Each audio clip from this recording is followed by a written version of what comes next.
The other day I did a video about how we are being lied to by so many people in the real estate industry right now, and how that's kind of keeping the train moving, at least for people that are kind of unaware of the current situation with the housing market. Well, today I came across some even more interesting news kind of related to that about what the government's doing on their part to prop up the housing market. So before we get into that, as you guys can see, I have my lovely wife Lizzie here with me, and hi everyone. This is probably going to be the last video you guys are going to see with her in it for a very long time, because she's going to be going back to work pretty soon. Yes. We are in St. Augustine, Florida today, just checking out the area. This has always been a place that's been at the top of my list of where I would want to move to if I were to leave Miami. And so we're stopping here for a day and just checking out the area a little bit more to see if it could be for us in the future. Now, the White House this week, they announced some new initiatives in order to support homeownership, okay? And basically what they're trying to do is they're trying to request Congress to appropriate $16 billion for the neighborhood homes tax credit, which it says it will build or rehabilitate more than 400,000 homes, which is always a good thing. I mean, building more homes is definitely something that we could all use right now. That's not necessarily a bad thing, but it's not like that's all there is to the story, because there's always more to the story when the government gets involved in our lives, especially as it pertains to the housing market. I'm not against them building homes, but there's a couple things that they're trying to do right now that are basically just trying to extend this housing market, and try to keep things prolonged without the whole thing, going kaboom. And one of those things that they're trying to do is they're trying to finagle the FHA loan approval process to where it will allow prospective borrowers to use a portion of their expected rental income from an ADU unit to be added to the borrower's effective income for purposes of qualifying for an FHA insured mortgage. Now, what that means is it basically means that if you have an ADU in the backyard and you rent it out, you can use the income that's coming in from that ADU to qualify you to buy that home. And if you can't see the problem with that, guys, then you obviously don't know that much about real estate. Because when a borrower gets qualified to buy a home, it's based on their income and their credit score. Okay, so is this person ready to buy this house? Are they financially able to buy this house? Essentially what being qualified is. Well, in this case, they actually are using the income from an ADU to help qualify them. Well, what if they can't rent the ADU? What if it sits empty?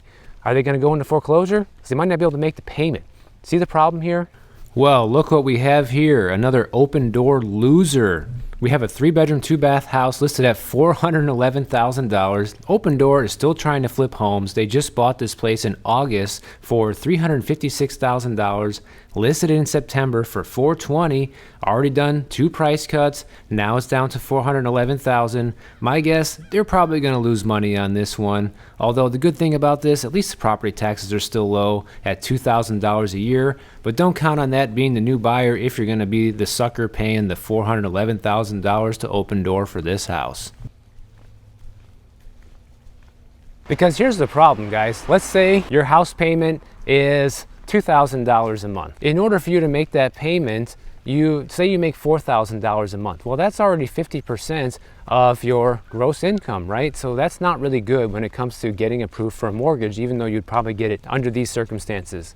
However, if you have that ADU, and let's say you can rent it out for $700 a month, that $700 a month that would be coming in from that ADU would be able to be put towards you buying that house, even though it's your primary residence. Well, not everybody wants to be a landlord, guys, and essentially you're committing to being one under a program like this. Now, this whole thing hasn't been passed yet, and it's not, a program that's available to buyers yet, but it's something that the White House is trying to get Congress to approve. Another thing they're trying to do is they're trying to make it so that the rehabilitation mortgage insurance program that helps home buyers roll the cost of a renovation into a home that you purchase through a 203K FHA loan, they can increase the funds available to make renovations and repairs and extend the time it takes to complete those improvements. So they want people to be able to get into basically piece of junk houses and renovate them and give you more time to renovate it and be able to allow you to take on more debt to do so because everything costs an absolute fortune to renovate now. If you want to hire a contractor, it's expensive. You need to get materials, it's expensive.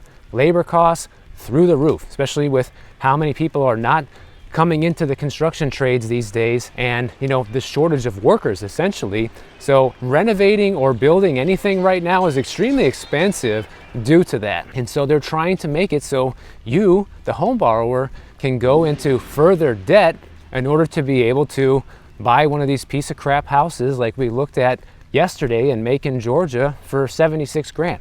I mean, why is that house 76 grand, guys, and all the other ones surrounding it are close to 200? How much work do you think that house actually needs? And then you're going to be the one dealing with the headaches. You're going to be the one dealing with the renovation. You're the one going into debt to make those repairs and renovations to fix this old house that somebody neglected for 50 years. So who's signing up for that? Now, here's another big way that the government is trying to prevent foreclosures through this whole propping up of the market that they want Congress to pass. Basically, they want the Consumer Financial Protection Bureau to work on reforms to help homeowners who are having trouble making their mortgage payments. Basically, they want people to get the help they need, financial assistance, faster rather than slower, in order to prevent going into foreclosure.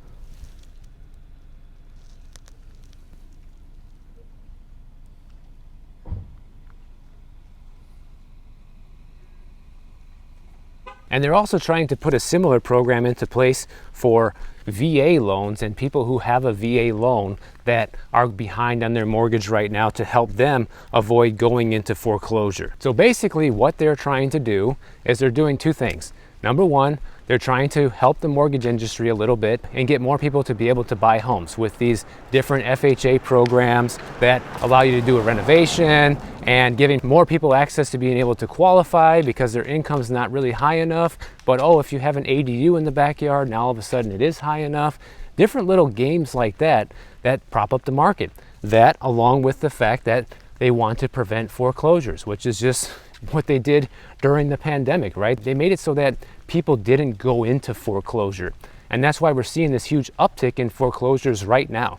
And some people are like questioning, what are you talking about? This is like not really happening, or this is just, something that you pulled out of a hat. Well, no, guys, that foreclosure information came from the data firm Attom, A-T-T-O-M. I stated that in the video. So anybody who wants to go look that up, go knock yourself out. Or you can just be ignorant and say it's not happening. So it's up to you. And once again, this is why the government is lying to us about this recession. They're saying we're going to have the soft landing. And then you have, the real estate industry saying that it's all still good. It's still a great time to buy a house. You can just refinance later down the road. You're still hearing a lot of this rhetoric because they're trying to keep the lights on, guys. They see the foreclosures coming in already now. They see that most people can't qualify at these prices and rates. And because mortgage applications are hitting, basically a 30-year low right now, they're doing all of these spinning wheels type of games to try to get the last man standing into a house. That's really all they're trying to do right now, because no one's buying it. But honestly, I feel like they can do whatever they want. I feel like most people are smart enough and kind of aware enough by now that none of this stuff is really a good idea. And I would say that the majority of people who would qualify for something like this probably aren't going to fall for it. So that's the good news. But the bad news is we're being lied to. Just like I told you guys in my other video, we are being lied to.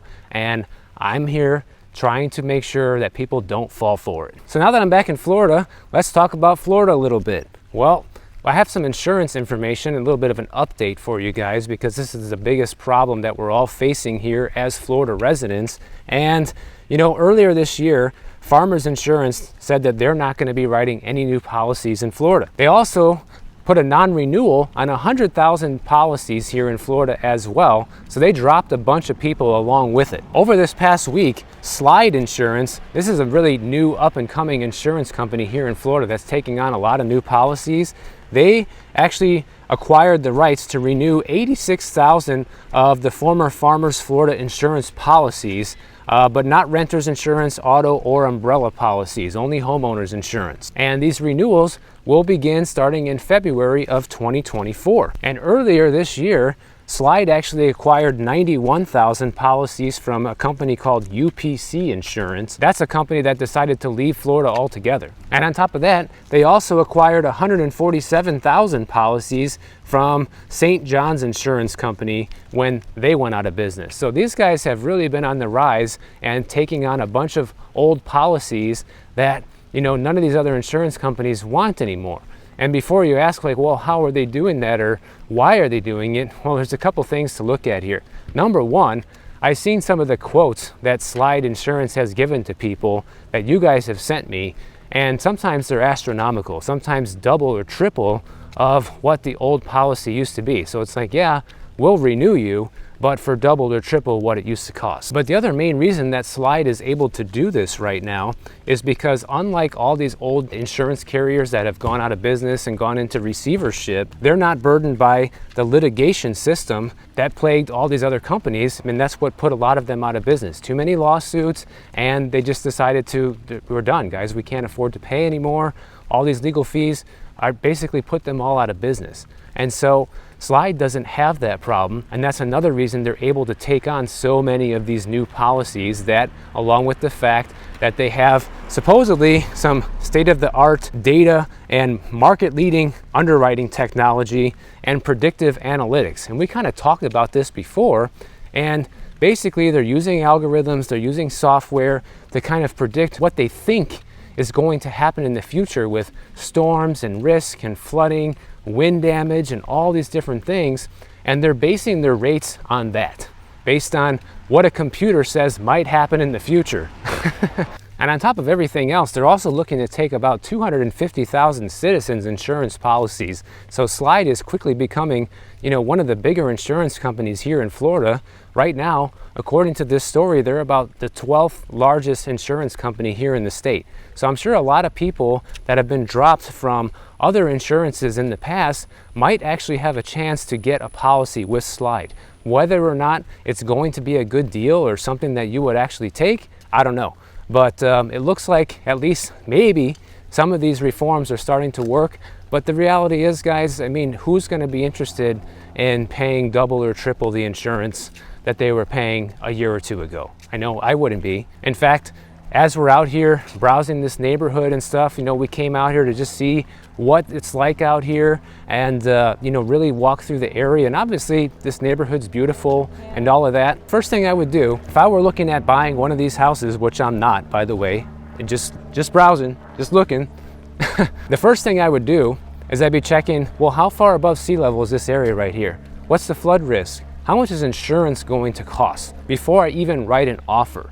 That's the first thing that comes to mind, because as I was driving into this neighborhood, I saw some standing water on the side of the road. And guess what? It wasn't raining today. It wasn't raining yesterday. So where's that water coming from? And it makes me concerned about how much damage an area like this can take in a big weather event. That's the biggest concern. But one of the reasons I came all the way out here is because if you look at it on the map, it's pretty far away from the beach. And we've pretty much decided that if we were to move away from Miami, that we want to be close to the beach somewhere. So whether it's somewhere here in Florida, guys, or a different state, we would want to be within driving distance to the beach. Right, we're living right on the ocean now. Yeah. And that's getting crazy, it's getting expensive, you know. But if you come out here, you could probably have a much lower cost of living, but maybe not, because when you factor in the cost to maintain one of these homes, and who knows what the astronomical insurance rates are, maybe they're low. I don't know. I haven't checked into it yet, but it's definitely something I would be researching before even making an offer on any of these homes. And also, I wouldn't be making an offer right now based on everything that we talk about on this channel, because I believe prices are going to come down substantially in this area, and we'll talk about that here in just a minute. But before I get into some of the data surrounding St. Augustine and what's happening with the housing market here, I wanted to talk about another Florida story that I saw today about how so many people have been moving to Florida, pushing up the prices here, and a lot of people here are kind of fed up with the cost of living, guys. Even I'm one of them, you know, as somebody who has been living in Miami for almost 16 years now. I've seen the prices of everything there, the cost of living in general, absolutely skyrocket. I mean, I'll bet you it costs probably triple to live in Miami now than it did 16 years ago. When you're talking about rent, food, gas, you know, dealing with congestion, traffic, You know, all these things are so expensive. Just the amount of time wasted alone sitting in traffic is very valuable to me, and that's not something that I enjoy. A lot of people that live here in Florida that have been leaving for other states where it's more affordable because there's been so many issues with the cost of living here. And so basically, people are eyeing different places like the Carolinas, they're looking at Alabama, they're moving to Georgia, they're even moving to Texas and New York and Tennessee to find a lower cost of living.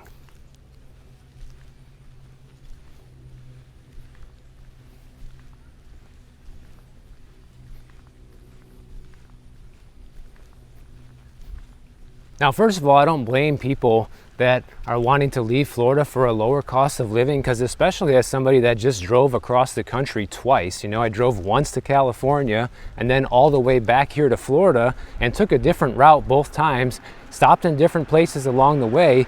It really puts into perspective of what type of quality of life you can have in different areas for a fraction of the cost of Florida, guys. And I think you're really missing only two things if you were to leave Florida, in my opinion. You're missing the year-round warm weather, because if you were to move to Alabama or Arkansas or even Georgia, you know, we just came from Georgia yesterday. It was significantly colder in Macon, Georgia than it is in St. Augustine here today. It was probably a good 10, 15 degrees colder there, and that's a big difference, especially when you start getting into the middle of winter. And also, you're missing the beach. Now, if you move to the Carolinas, obviously you still have the beach up there, but once again, in the winter time, are you really going to be able to enjoy that? You know, it's going to be more of like a seasonal thing going to the beach in the Carolinas than over here in Florida where we can go all year. And I'll be honest with you guys, I thought a lot of the places that we visited offered a lot for your money. You really get a decent house for the money.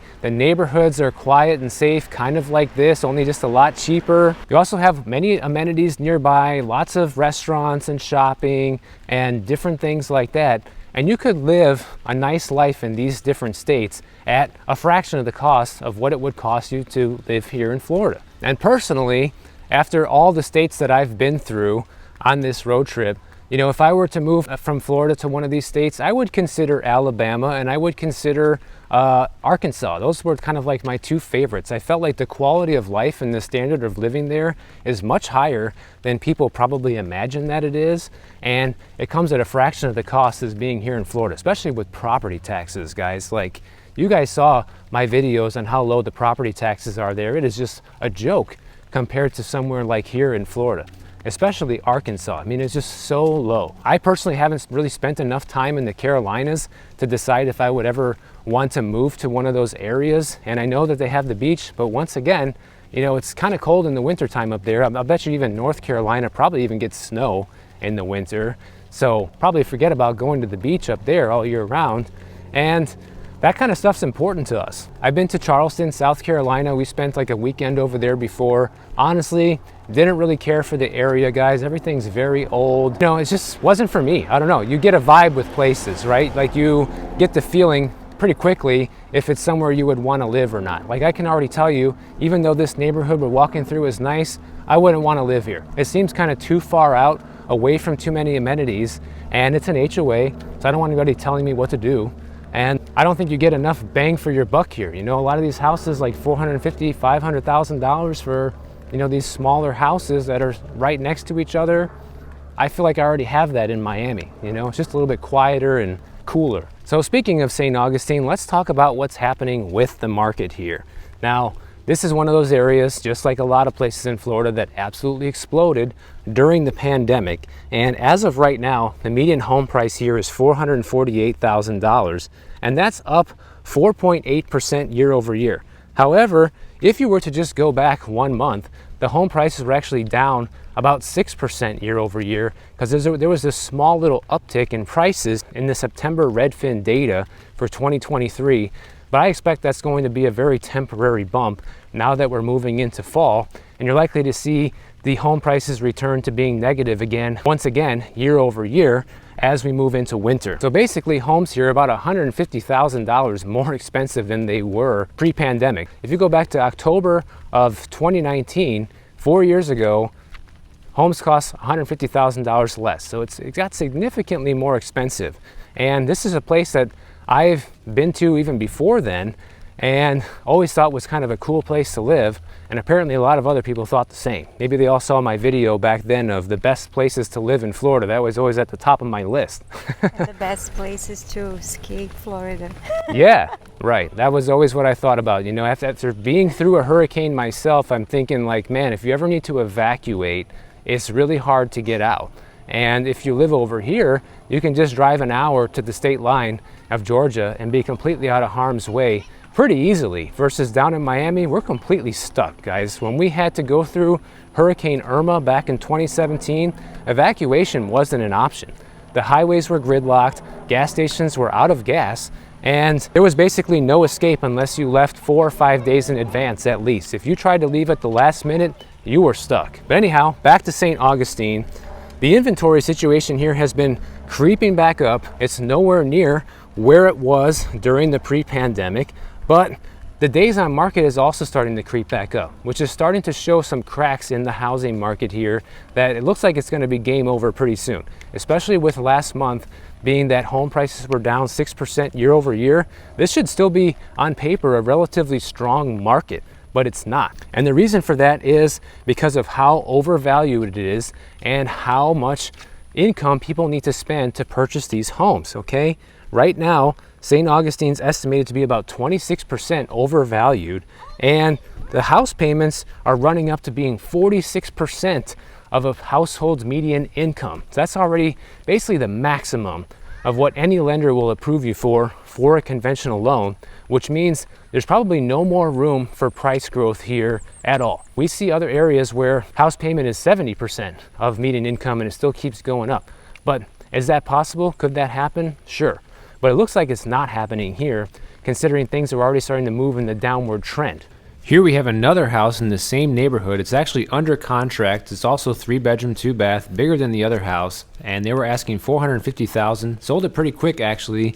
Listed it at the beginning of August for $465,000, and at least it's not a flip. It's not an open door flip either. They bought it back in 2016 for $193,000, and as you can see, their property taxes are based on that old purchase price. So whoever buys this house is going to be paying at least $5,000 to $6,000 per year in property taxes.